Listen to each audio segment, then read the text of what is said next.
Hi, I'm Rachel Cantor. You may know me as the author of the novels Good on Paper and A Highly Unlikely Scenario, or A Nizza Pizza Employee's Guide to Saving the World. I have a new book coming out in July. It's called Half-Life of a Stolen Sister. Half-Life brings the Bronte family to a new time and place, more or less like our own, which is to say a mid-sized city, probably in the US, probably around early 21st century. Jane Eyre has always been my favorite book, even when I was a kid, but I wasn't inspired to write about the Brontes until I picked up Villette about 10 years ago and read in that preface to that book by Charlotte Bronte about the family's lives, and realized how fascinating they are. As young children, Charlotte, Branwell, Emily, and Anne endured the loss of their mother and their two slightly older sisters.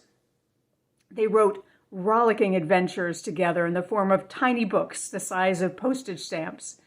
They tried one by one as young adults to earn their living out in the world, but they always failed, almost always failed, sometimes spectacularly.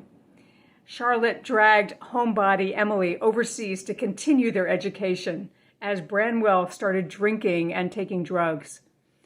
They were saved from probable penury by Charlotte's brilliant idea that the sister write novels. The more I learned about this family, the more I wanted to write about them. They were brilliant, witty people who wrote some of our greatest works of literature.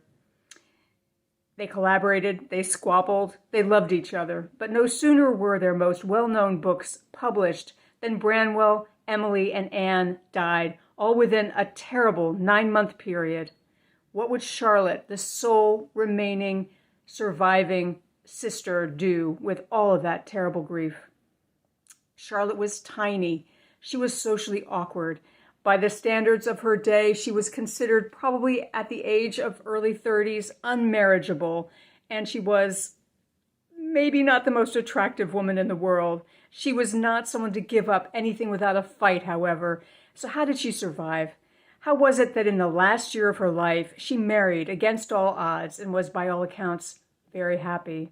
I wanted to understand these questions. I didn't want to write biography, though. There are lots of biographies out there, very fine ones. Nor did I want to write conventional historical fiction. I wanted to find a new way of looking at this family, so I brought them to this different time and place. The novel is told through stories, all from different points of view, some of them more reliable than others. The eldest sister, Maria, describes their mother's last days.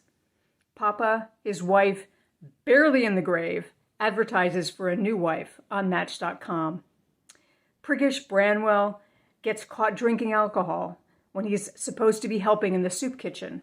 Emily gives notice to her job in the minutes she's taking of a partners meeting, and so on. I'd like to think the book contains everything that made this family special: humor, originality, and deep, deep feeling. It's certainly like nothing else you've ever read. I very much hope you enjoy.